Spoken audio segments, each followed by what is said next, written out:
Bismillahirrahmanirrahim. Assalamualaikum warahmatullahi wabarakatuh. Alhamdulillahi rabbil alamin. Waliyis salihin wa la udwana illa 'alal zalimin. Asyhadu an la ilaha illallah wahdahu la syarikalah wa asyhadu anna Muhammadan abduhu wa rasuluh arsalahu Allahu rahmatan lil alamin wa hujjatan al khalqi ajmain. Salawatuhu min rabbih wa salamuhu alaihi wa ala alihi wa sahbihi wa sallama tasliman mazida, amma ba'd. Alhamdulillah, kita panjatkan puja dan puji syukur kehadirat Allah tabaraka wa taala. Alhamdulillah, kita dipertemukan kembali di majelis yang mulia ini, di Masjid Al-Muhajirin ini. Semoga majelis kita mendapatkan kebaikan dan keberkahan dari Allah tabaraka wa taala, dimudahkannya ilmu dan diberikan taufik menuju amal saleh. Allahumma amin. Salawat dan salam semoga tercurahkan dan terlimpahkan kepada qudwah dan junjungan kita yang agung Nabi Muhammad sallallahu alaihi wasallam, kepada keluarga beliau, para sahabatnya, serta umatnya yang istiqomah di atas petunjuk dan sunnahnya hingga yaumul qiyamah. Sebelumnya mohon maaf yang sebesar-besarnya atas keterlambatan, qadarullah dari kena macet ya. Jadi mohon maaf sebesar-besarnya. Semoga kesabaran jamaah menunggu mendapatkan pahala di sisi Allah tabaraka wa taala. Baik, kita masuk pembahasan berikutnya, masih berbicara tentang silsilah terkait dengan iman kepada hari akhir, yaitu kita akan membahas tentang alam barzakh, yaitu alam kubur. Alam kubur disebut dengan barzakh. Dan barzakh ini adalah pintu gerbang pertama atau persinggahan pertama setelah kematian. Sering jamaah kita mendengar istilah sebagian orang yang mengatakan ketika ada mayit meninggal dengan sebutan tempat peristirahatan terakhir. Ini sepertinya kata-kata ini perlu ditinjau ulang, Pak ya. Terakhir maksudnya apa? Iya, kalau terakhir di dunia mungkin, ya. Tapi kalau terakhir selama-lamanya enggak. Makanya ini istilah rancu, Pak. Sebaiknya kita tidak menggunakan karena rancu mengandung multi makna, ya. Jadi sebaiknya kita tidak menggunakan istilah fulan di tempat peristirahatan terakhir. Sebab Nabi kita Shallallahu Alaihi Wasallam tidak menyebut alam kubur sebagai peristirahatan terakhir.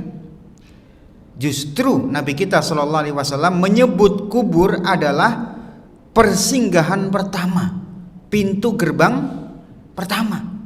Masih panjang perjalanan, masih panjang.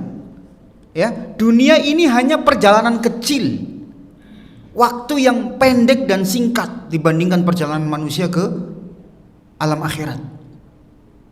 Makanya dikisahkan suatu ketika sahabat Utsman bin Affan radhiyallahu anhu, beliau berada di kuburan. Dan suatu ketika beliau menangis, ya. Menangis tatkala berada di kuburan.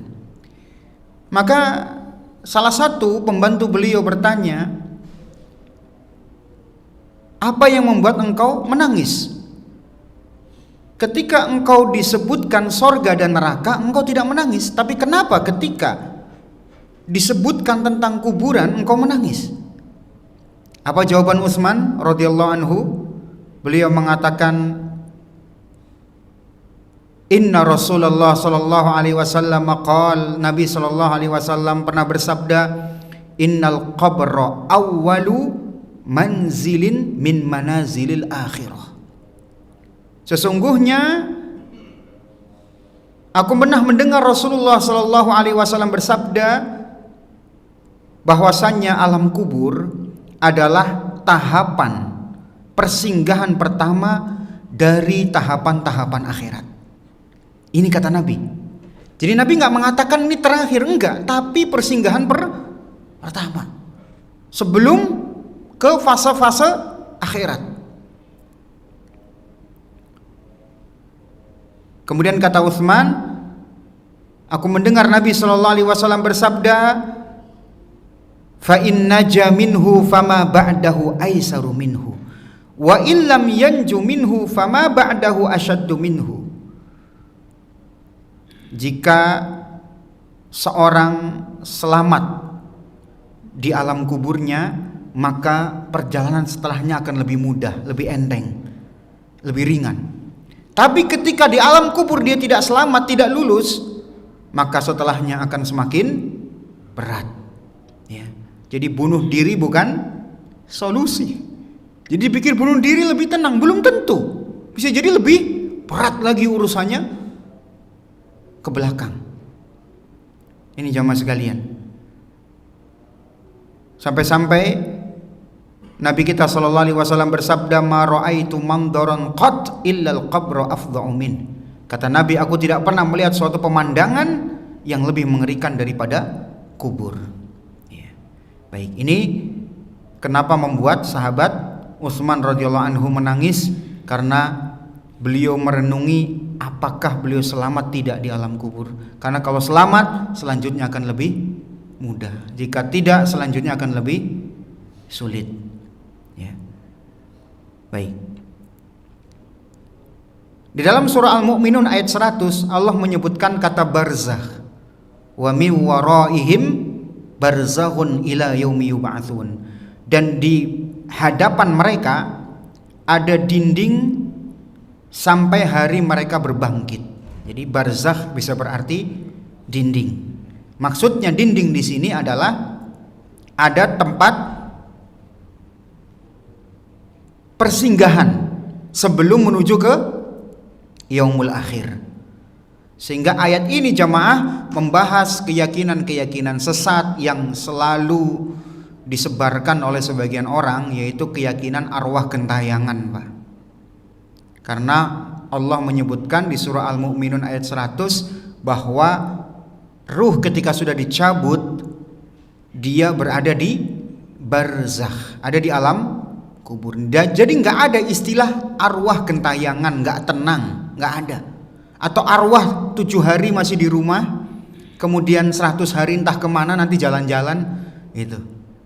Atau ada keyakinan bahwa arwah itu bereinkarnasi menjadi sebuah makhluk yang lain, entah jadi burung, entah jadi harimau, entah jadi apa gitu ya. Itu juga nggak benar keyakinan semacam itu.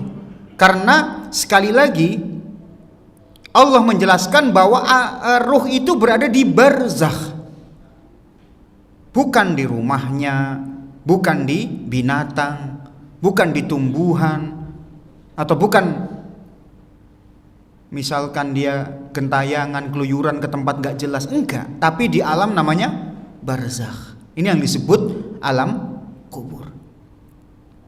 Ya. Kalau kemudian ada orang melihat, oh kok kemarin saya melihat ada arwahnya si A depan rumah itu, lagi nangis dia ya.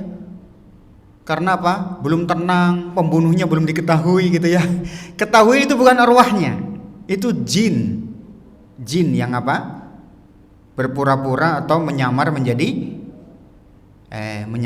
sosok yang udah meninggal tadi. Atau dia pura-pura, jin itu menyurupin orang, pura-pura berbicara biar seru, gitu kan? Dia ngomong nanti lewat badan orang bahwa yang membunuh saya si A si B itu. Padahal bohong itu kan jin gitu kan. Belum tentu benar, gitu kan? Belum tentu benar. Biar apa? Biar saling perang satu dengan yang lain. Biar dia adu domba sama iblis, sama jin.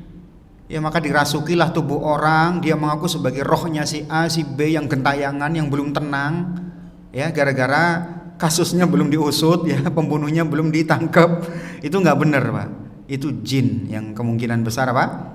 Merasuki tubuh seorang. Jadi bukan ruhnya, ruhnya sudah ada di sebuah tempat khusus namanya barzakh, yang tidak bisa dijangkau oleh kita, dan nanti pun kita juga bakal ke situ, Pak. Nggak usah penasaran.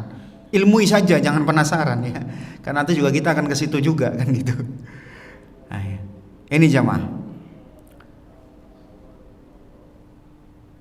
Adapun penamaan alam barzakh dengan alam kubur itu penamaan yang sifatnya dominan.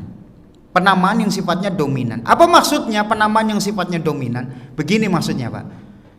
Rata-rata orang mati itu di dikubur, ya.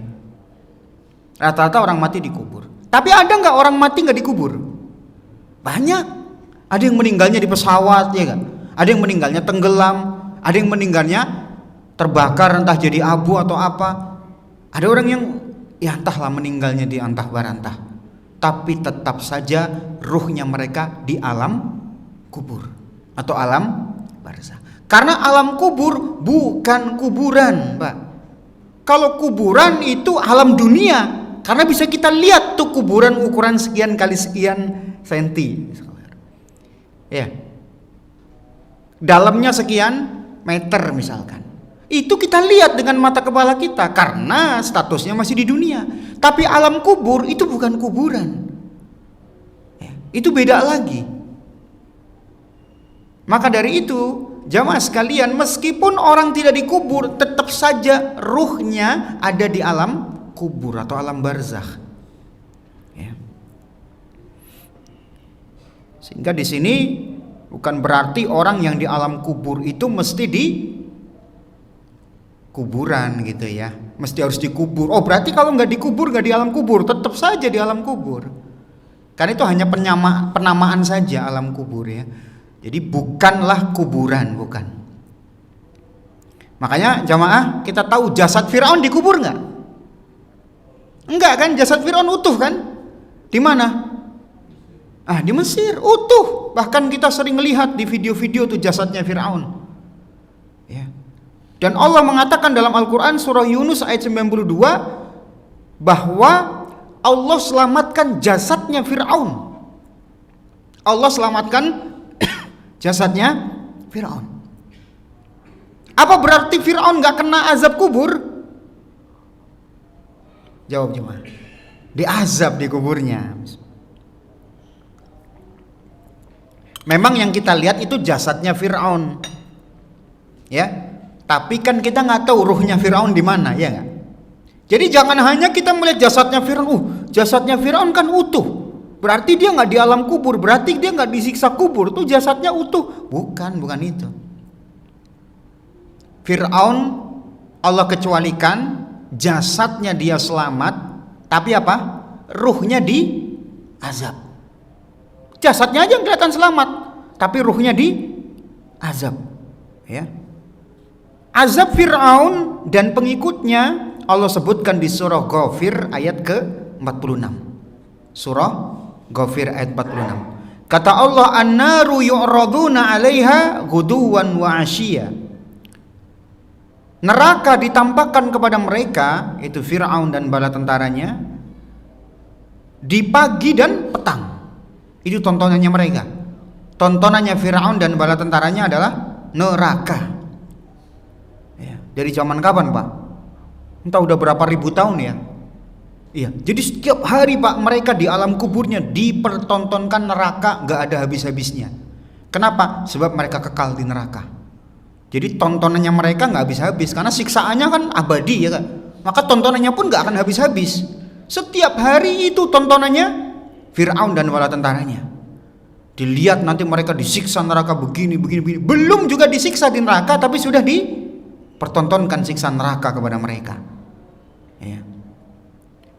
Wa yauma taqumus sa'atu adkhilu ara fir'auna asyaddal adzab. Namun di hari kiamat kelak akan dikatakan masukkanlah Fir'aun dan kaumnya ke dalam azab yang paling keras.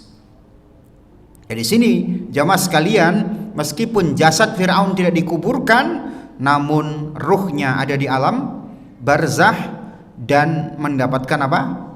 Azab ya. Walaupun nanti kita belum bahas jemaah apakah azab itu menimpa ruh saja atau jasad. Ya. Itu nanti insya Allah akan kita bahas lebih lanjut. Namun para ulama mengatakan bisa jadi menimpa kedua-duanya. Ya ruh ya kena, jasad ya kena. Gitu. Tapi kenapa jasad Fir'aun selamat? Karena Allah mengecualikan jasad Fir'aun Pak. Dikecualikan jasad Fir'aun Allah selamatkan. Walaupun tersiksa enggak jasad sama ruh? Ya tersiksa. Tapi Allah Maha Kuasa Pak. Tetap jasadnya Fir'aun diutuhkan. Buat apa? Buat pelajaran buat kita. Ini loh namanya Fir'aun ini. Manusia paling jelek sepanjang masa. Ini sebagai pelajaran buat kita. Baik, selanjutnya perkara-perkara apa yang terjadi di alam kubur atau alam barzakh? Yang pertama jamaah sekalian, perkara di alam barzakh adalah kegelapan kubur. Jadi pertama kali orang yang meninggal dan begitu dia dikuburkan di alam kuburnya, maka di situ dia akan merasakan kegelapan kubur. Semuanya, Pak. Mau yang mukmin, mau yang kafir. Pertama kali dia singgah di alam kubur, yang dia rasakan gelap. Nggak ada terang. Gelap dulu. Makanya, Pak, kalau kita ingin merenung tentang kondisi di alam kubur, Pak, ya itu tadi, Pak. Kita kalau mati lampu itu bingung nggak, Pak? Bingung sudah, kita lari kiri kanan cari lilin, cari lampu apa yang bisa dinyalakan, nyari HP buat nyalain senter. Gelap, bingung kita. Itulah pertama kali ketika seorang masuk alam kuburnya, gelap pertama kali dia rasakan. Ya. Nabi SAW pernah bersabda, inna hadhil kubura mamlu'atun zulmatun ala ahliha. Sesungguhnya kuburan itu penuh dengan kegelapan atas penghuninya. Nabi gak mengecualikan, mau penghuninya mukmin maupun kafir. Awal kali kesan mereka merasakan kubur barzakh adalah apa? Gelap. Itu. Namun kata Nabi, wa innallaha azza wa jalla yunawwiruha bisolati alaihim.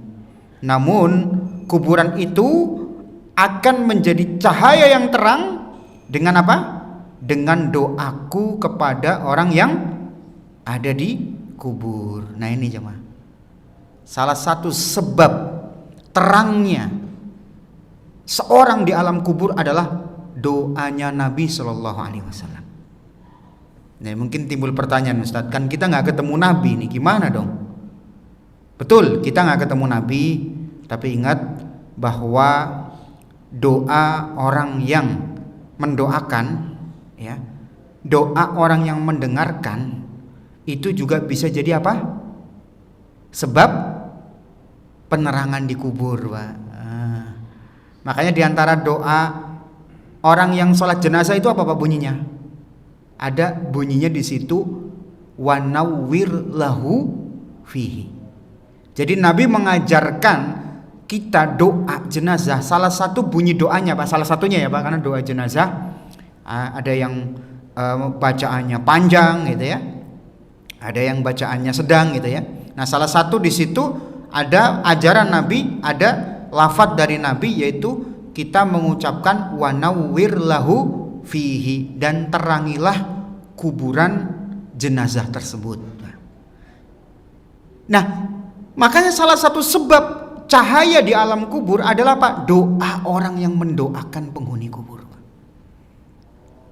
Makanya di sini perhatian buat kita Pak, cari teman yang soleh, cari teman yang baik, supaya apa? Ketika kita meninggal, didoakanlah kita sama mereka. Ya. Ya. Supaya kita apa? Didoakan sama mereka. Doanya mereka Pak manfaat buat kita, dan kita mendapatkan penerangan di alam kubur kita. Ya. Jadi kalau teman-teman nggak baik Pak, mana mau nyolatin kita Pak? Paling-paling cuma tulis rip doang itu sudah. itu manfaatnya apa? Cuma nulis rip kayak gitu. Ya, nyolatin nggak mau Pak. Cuman duduk aja di samping kuburan kita ya. Ya, cuma ngobrol, ketawa-ketawa di samping kuburan kita. Ya sudah, itu teman-teman nggak bener kayak begitu. Tapi kalau teman kita soleh Pak, jamaah masjid dan seluruh, insya Allah Pak, kita didoakan sama mereka. Dan salah satu doanya apa? Wa nawwir lahu fih, terangilah dia di alam kuburnya. Ya, kemudian di sini diantara yang membuat seorang mendapatkan penerang di alam kubur adalah kita menjalankan ibadah ketaatan Pak, terutama sholat. Sholat itu salah satu penerang utama di alam kubur. Makanya apa kata Nabi Sallallahu Alaihi Wasallam, was-sholatu nurun. Sholat itu cahaya. Cahaya di mana? Di dunia, sehingga kita tidak sesat dari sesatnya kegelapan gitu ya. Dan juga apa? kita akan mendapatkan cahaya di alam kubur dan cahaya di mana? Di akhirat kelak. Gitu, Pak. Maka sholat itu cahaya, Pak. Kita jemaah di sini 5 waktu, kita Jumatan, kita sholat sunnah, kita sholat malam, sholat duha dan seterusnya. Itu cahaya nanti di alam kubur kita. Dan juga amal-amal ketaatan yang lainnya. Kemudian yang kedua, jemaah.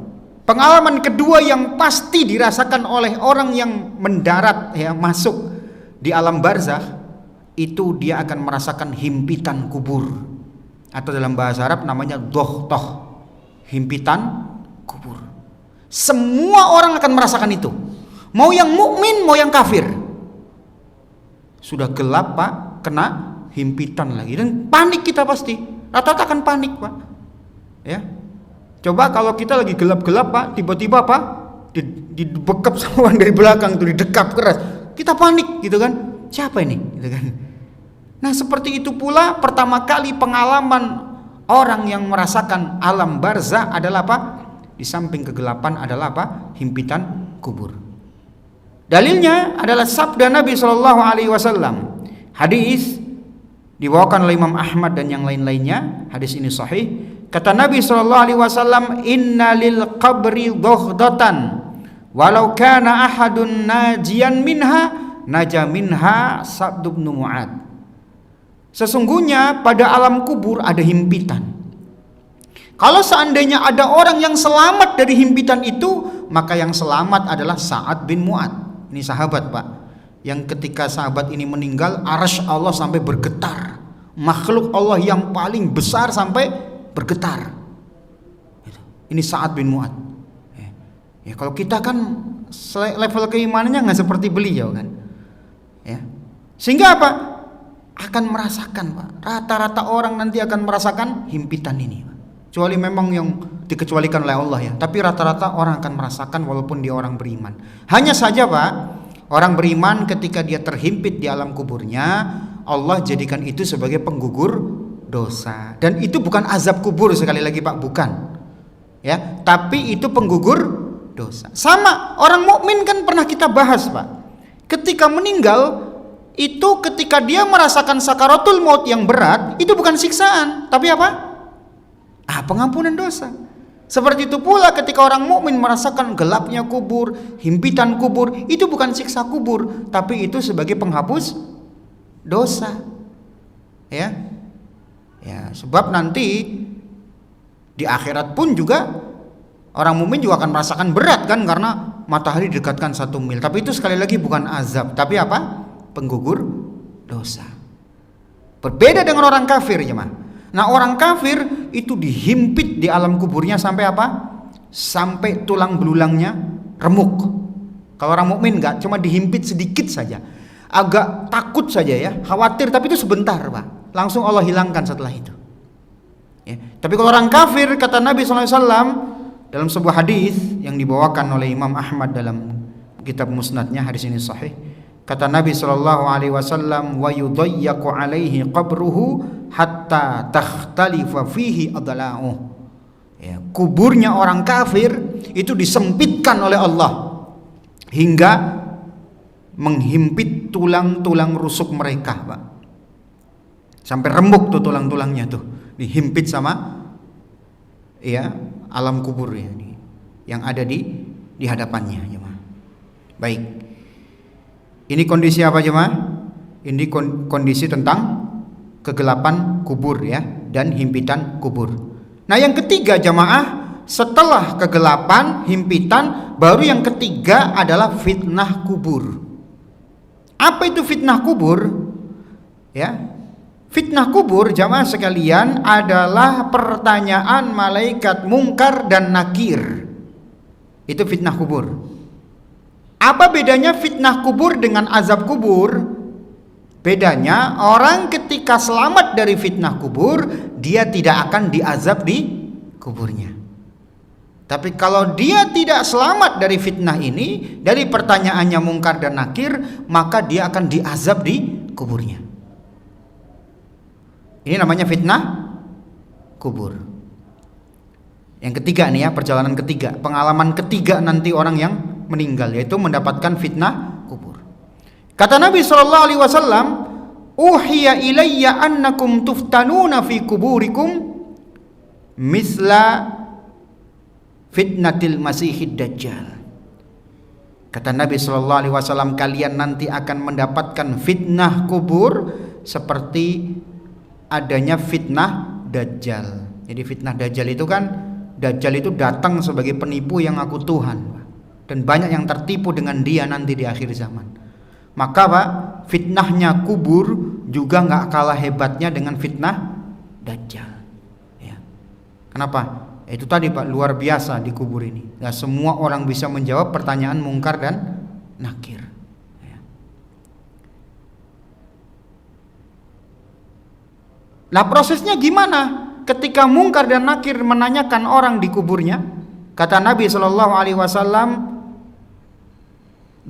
ruhnya dikembalikan ke jasadnya lagi, Pak. Ruhnya dikembalikan ke jasadnya lagi. Tapi sekali lagi, Pak, walaupun ruhnya dikembalikan ke jasad, jasadnya tetap nggak bisa gerak, tetap. Makanya Pak, kalau kita lihat jasad orang mati, ya begitu-begitu aja Pak, nggak bakal bisa gerak. Tapi kita percaya karena yang bersabda itu Nabi. Jadi ketika mungkar nakir menanyakan 3 pertanyaan ini nanti, ruhnya orang yang mati tadi dikembalikan lagi ke jasadnya lagi. Kemudian muncul di hadapan dia 2 malaikat. Yang 2 malaikat ini dalam riwayat disebutkan aswadani azraqani. Ya. Malaikat ini kata Nabi sallallahu alaihi wasallam adalah 2 malaikat hitam dan biru. 2 malaikat yang hitam dan biru. Yang satunya disebut mungkar, yang satunya nakir. Gitu. Kemudian 2 malaikat ini bertanya, "Man rabbuk?" Siapa Rabbmu? Wah, bisa jawab dong, Ustaz. Jangan salah, Pak. Yang bisa menjawab hanya orang mukmin, Pak. Selain mukmin gak akan bisa jawab, walaupun dia sudah menghafal dulu di dunia. Ya. Orang munafik kan kalau ditanya siapa Tuhanmu, kan Allah, namanya juga orang munafik. Tapi di alam kubur dia nggak akan bisa menjawab, Pak. Kenapa? Dia nggak punya keimanan, cuma ngaku-ngaku muslim saja. Ya. Nah, jika dia bisa menjawab Rabbi Allah, pertanyaan berikutnya, wa ma dinuk, apa agamamu? Ya, kalau dia bisa menjawab al-Islam, agamaku adalah dini al-Islam, agamaku adalah Islam. Maka ditanya lagi nih yang ketiga nih, ma hadzal rajulul ladzi bu'itsa fikum, siapa orang yang diutus kepadamu ini? Kemudian kalau dia bisa menjawab huwa Rasulullah sallallahu alaihi wasallam, dialah Rasulullah Muhammad sallallahu alaihi wasallam, maka ketika itu lulus Pak dia dari ujian alam kubur. 3 pertanyaan tapi nggak bisa sembarangan orang menjawab. Ya. Itu. Jadi 3 pertanyaan ini, Pak. Karena ini 3 pertanyaan yang pokok dan fundamental. Nggak ada lagi pertanyaan paling pokok selain 3 ini, Pak. Dan 3 ini sudah mewakili yang lain. Nah, ketika dia bisa menjawab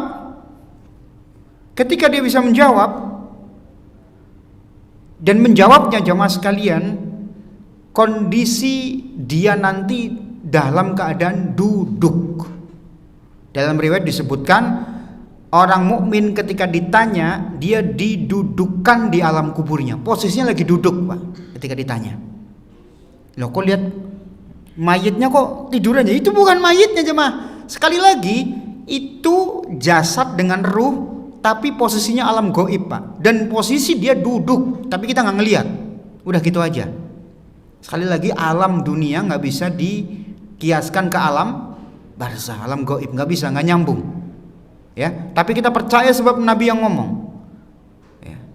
Maka ketika dia ditanya dan dia mampu menjawab 3 pertanyaan tadi, maka ada suara dari langit, dan suara ini mengatakan, sodaqo abdi, benarlah apa yang diucapkan hambaku, fa'afrishuhu minal jannati, maka hamparkanlah buat dia permadani dari sorga, waftahu lahu baban ilal jannah, dan bukakan untuk dia pintu gerbang menuju ke sorga.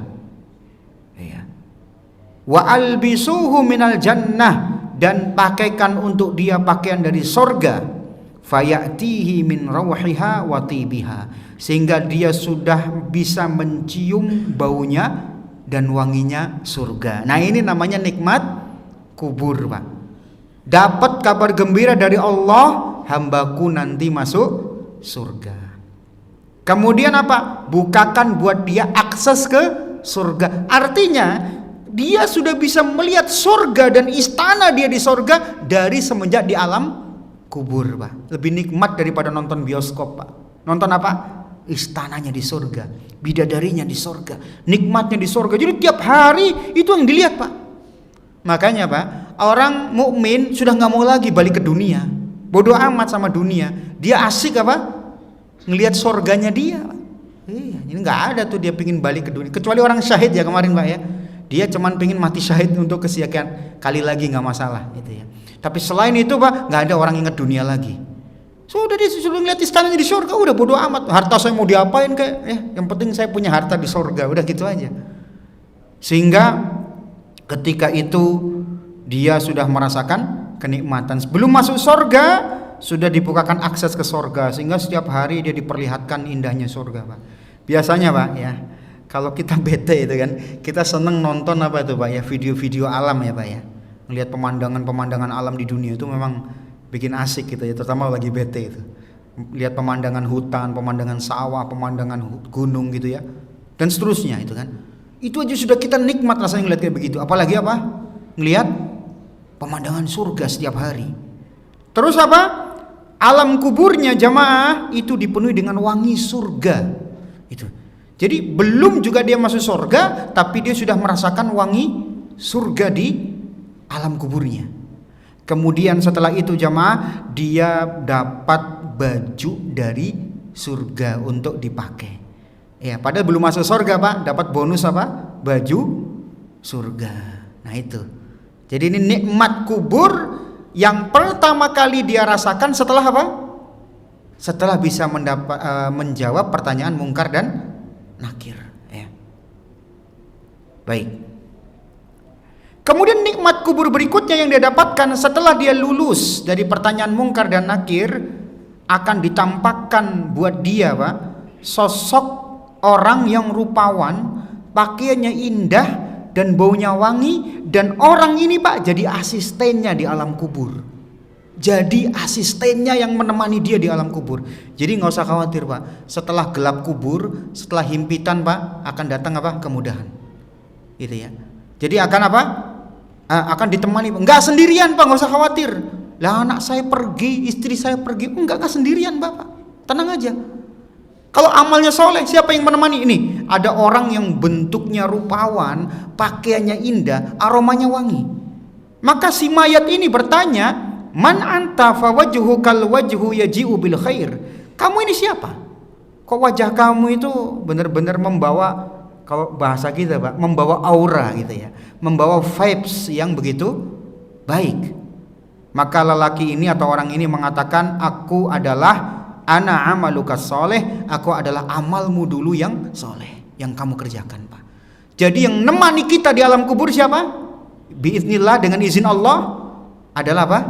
Amal soleh. Itu yang nemani. Ya istri kita udah pergi, anak sudah pergi kan gitu, harta udah nggak ada, yang itu amal solehnya yang menemani. Amal soleh. Ya. Nah setelah itu jamaah sekalian, kuburnya dilapangkan. Ini ya, datang nikmat-nikmat ya setelah dia bisa jawab ya. Ya setelah dia melihat yang nemani dia orang yang rupawan, alam kuburnya diluaskan dan dibentangkan di hadapan dia, Pak, pemandangan menuju ke surga setiap harinya. Baik, kita dengarkan dulu azan. Setelah itu mohon maaf kita minta waktu sebentar antara azan dan iqamah untuk melanjutkan sedikit materi. Wassallallahu wasallam wa baraka ala nabiyina Muhammad walhamdulillahirabbil alamin. Bismillah. Alhamdulillahirabbil alamin wa bihi nasta'in ala umurid dunya waddin. Wassalatu wassalamu ala al-mab'uts rahmatan lil alamin nabiyina Muhammad wa ala alihi wa ashabihi ajmain. Amma ba'd. Jadi jamaah sekalian, ini pengalaman yang dirasakan oleh orang mukmin ketika dia berada pada posisi fitnah kubur. Iya. Ketika dia ditanya oleh Munkar Nakir dengan 3 pertanyaan, man rabbuk, dia mampu menjawab Rabbi Allah. Ketika ditanya wa ma dinuk, dia bisa menjawab diniyal Islam. Ya. Kemudian yang ketiga, ketika ditanya man hadzal rajul ladzi bu'itsa fikum, dia mampu menjawab Rasulullah SAW. Ya. Mungkin timbul pertanyaan, Pak, ya saya nggak bisa bahasa Arab, gimana nanti? Ya nanti gimana nih? Dia tanya bahasa Arab, nanti saya gomblong. Ya diam aja. Enggak, jangan khawatir, Pak. Jangan khawatir. Kalau kita mengamalkan Islam, walaupun kita nggak lancar bahasa Arab, akan dimudahkan. Allah punya cara kok. Allah punya cara, ya. Jadi nggak mesti yang bisa menjawab ini mesti bisa bahasa Arab. Enggak, Pak. Nah, orang munafik kan bisa bahasa Arab, nggak akan bisa jawab pertanyaan ini. Jadi yang diselamatkan oleh Allah adalah orang-orang yang mukmin dan istiqomah, walaupun dia nggak lancar bahasa Arab, tetap akan bisa menjawab. Allah punya cara sendiri, dia bisa menjawab. Jadi kayak begini nggak usah dipikir, Pak. Yang penting kita selamat gitu aja ya. Ya walaupun lebih bagus lagi mau belajar bahasa Arab ya lebih bagus lagi tentunya. Tapi kalaupun dia misalkan ya tidak bisa berbahasa Arab, tapi ketika dia istiqomah ya di atas keimanan, dia akan bisa menjawab tentunya. Baik ya. Kemudian setelah itu, setelah dia berhasil menjawab pertanyaan di kuburnya tadi, maka akan dimunculkan di hadapannya apa? Orang yang rupawan, yang wangi dan menemaninya di alam kubur. Ketika ditanya siapa dia menjawab apa? Dia menjawab, aku adalah amalanmu dulu yang soleh. Jadi siapa, Pak? Nah, jadi orang yang menemani dia, Pak. Jadi asistennya di alam kubur. Nah, kemudian akan datang suara dari langit bahwa hambaku ini jujur, maka siapkan buat dia permadani dari sorga, Pak. Baru di alam kubur sudah dapat apa? Permadani sorga. Dan dapat apa? Baju dari sorga. Ini bonusnya, Pak. Ya. Sebelum masuk sorga, Pak, dikasih dulu apa? Permadani dari sorga, Pak. Biar dia tahu, wah, permadani sorga sudah enaknya begini. Gimana istana di sorga? Gimana bidadari sorga? Gimana melihat Allah di sorga, Pak? Baru permadaninya. Dikasih lagi dia apa? Baju dari sorga, supaya dia merasakan dan kangen dengan sorga. Kalau baju sorga begitu enaknya begini, gimana nikmat lainnya di sorga, Pak? Jadi dia sudah dapat permadani dan baju sorga. Kemudian berikutnya dibukakan akses pintu menuju ke sorga. Ditampakkan setiap hari pemandangan-pemandangan sorga, ya, ditontonkan di hadapan dia pemandangan sorga, sehingga ketika dia menonton itu, Pak, dia akan mengatakan, Rabbi aqimis sa'ah hatta arji'a ila ahli wa mali. Ya Allah, cepat-cepat tegakkan hari kiamat. Kalau perlu besok kiamat ya Allah gitu. Nggak usah lama-lama gitu. Kenapa? Agar aku bisa pulang ke keluargaku dan hartaku di surga. Gitu. Ini jamaah sekalian. Doanya dia tiap hari, ya Allah cepet-cepetin hari kiamat. Itu ya. Ya Allah percepat hari kiamat, doa dia tiap hari, Pak. Itu ya. Ini jamaah sekalian. Kemudian kuburannya yang tadi sempit jadi apa? Jadi luas sejauh mata memandang. Dan banyak lagi nikmat-nikmat kubur, Pak. Itu nanti ada pembahasan sendiri insyaallah. Ini orang mukmin, Pak. Selanjutnya orang munafik. Gimana orang munafik ketika menghadapi fitnah kubur? Dalam sebuah hadis, masih hadis lanjutan tadi, malaikat akan datang kepada orang munafik ini dan mendudukkan dia. Nah, jadi sama, Pak. Posisinya mayit ketika ditanya nanti dia didudukkan. Posisinya duduk, Pak. Bukan tidur atau berjalan, enggak, duduk posisinya. Atau berdiri, enggak, duduk posisinya. Didudukkan. Kemudian dia ditanya, man rabbuk, siapa Tuhanmu, siapa Rabbmu? Orang munafik ini, Pak, enggak bisa lancar menjawab. Walaupun dulu di dunia dia pintar ngomong, hafal dalil, mungkin Al-Quran dia hafal, Pak. Mungkin hadis Nabi dia hafal, tapi ketika ditanya oleh Munkar dan Nakir, Pak, dia cuma la adri, aku nggak ngerti, aku nggak tahu. Sami'tun nas yaquluna syai'an fakultuhu, aku cuma ikut-ikutan orang. Nah, Pak, ini munafik begitu, Pak. Ya karena mayoritas di tempatnya mukmin, dia ikut mukmin. Kenapa ente beragama Islam? Lah mayoritas muslim kok. Ya ana ikut aja, ya saya ikut aja. Ya. Kenapa ente jadi orang muslim? Lah orang tua saya muslim. Jadi cuma alasannya orang tuanya muslim dan masyarakatnya muslim. Kalau masyarakatnya nggak muslim, dia nggak akan jadi muslim. Itu namanya ikut-ikutan, Pak. Dan nanti di hari kiamat, nanti di alam kubur, Pak, dia nggak bisa jawab Tuhannya Allah, nggak bisa. Kenapa? Dia cuma bilang saya beragama cuma ikut-ikutan. Ini bahayanya, Pak, kalau cuma ikut-ikutan, nggak punya prinsip. Oke, nggak bisa jawab. Ditanya pertanyaan kedua, wama diinuk, apa agamamu? Sama, Pak. Orang munafik ini mengatakan bingung, nggak bisa jawab.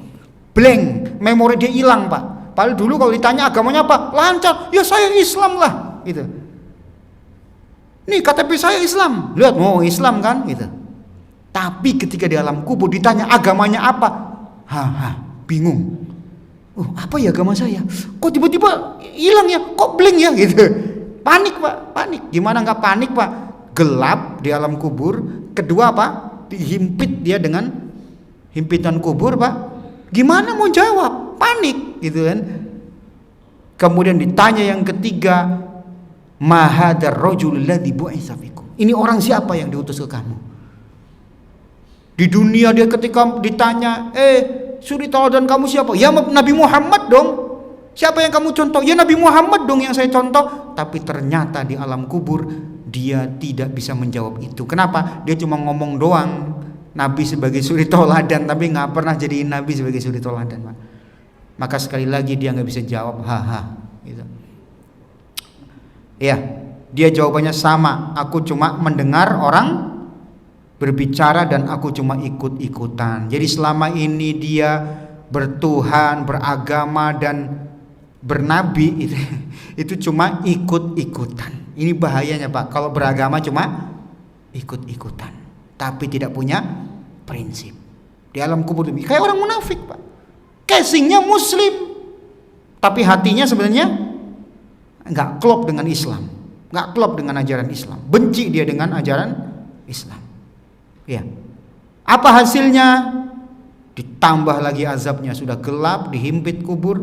Apa? Kata Nabi, summa yudrabu bimitraqatin min hadid. Kemudian dia dipukul dengan palu besi. Dorbatan baina udunai fayasihu soyhatan yasmauha man yalihi illa thaqalain. Maka dipukullah dia dengan palu dari besi baina udunaihi, di antara kedua telinganya, Pak. Di mana tuh? Nah ini, Pak, ini dua telinga kita nih, maaf ya. Nah di sini, Pak, pokoknya yang dipukul pertama kali apa? Nih antara dua telinga, Pak. Nggak nanggung-nanggung, Pak, yang dipukul. Bukan dadanya, ya, bukan kakinya, tapi apa? Ini Pak. Kepala, wajah ini antara dua telinga ini. Ini dipukul keras banget dengan palu dari besi sama malaikat. Maka apa yang terjadi? Dia berteriak dengan suara yang keras. Namun tidak ada satu makhluk pun yang mendengar kecuali selain jin dan manusia itu, Pak. Jadi yang nggak dengar jin, manusia nggak bisa dengar. Tapi selain itu bisa dengar, Pak. Kucing, burung, kambing itu bisa dengar, Pak, azab kubur. Makanya kita sering, Pak, lihat ada binatang-binatang yang kadang-kadang panik ya ketika ada di samping kubur gitu ya. Ada burung pernah diuji, dia dibawa ke kuburan orang kafir ya, takut dan terbang ya, kayak teriak gitu ya, histeris. Ya karena mereka mendengar, Pak. Mendengar. Binatang itu mendengar, tapi jin manusia nggak bisa mendengar. Ya kalau mendengar kata Nabi, pasti kita akan pingsan, Pak. Nggak semangat hidup lagi, Pak. Nggak semangat hidup, bapak-bapak di sini udah. Iya, udah tiap hari ke masjid terus, Pak. Tiap hari masjid Al-Muhajirin nggak pernah sepi. Itu. Kenapa? Karena mendengarkan azab kubur, Pak. Makanya di silent sama Allah, nggak bakal dengar kita. Kenapa? Itu tadi untuk menguji manusia percaya apa enggak gitu intinya. Iya. Kemudian setelah dipukul dengan palu besi, kata Nabi, fa'afrishuhu lahu minan nar. Ada seruan dari langit mengatakan, bentangkan untuk dia permadani dari neraka. Belum masuk neraka sudah dapat bonus permadani dari apa? Neraka. Waftahu lahu baban ilan nar, bukakan dia akses ke neraka. Biar dia ngelihat tuh siksaan dia di masa depan seperti apa tuh. Jadi tontonan dia tiap hari.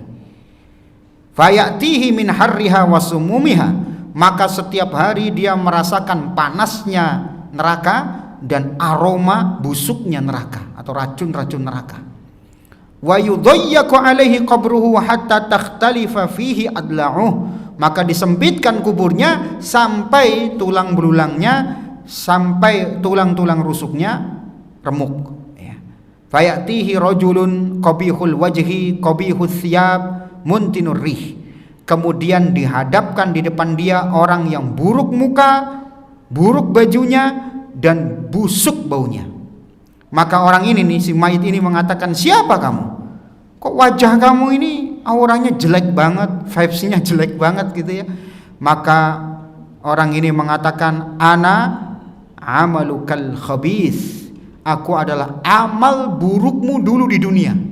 Ini juga ditemani Pak, punya asisten. Ini asistennya Pak, buruk wajah, bau badannya, kemudian buruk pakaiannya Pak. Jadi asistennya dia tiap hari Pak, bayangkan Pak. Bapak-bapak punya asisten kayak begini gimana tuh? Bau badannya tiap hari. Kita udah gak nyaman ini asistennya dia. Wallahu alam. Baik, ini jamaah sekalian, sampai di sini.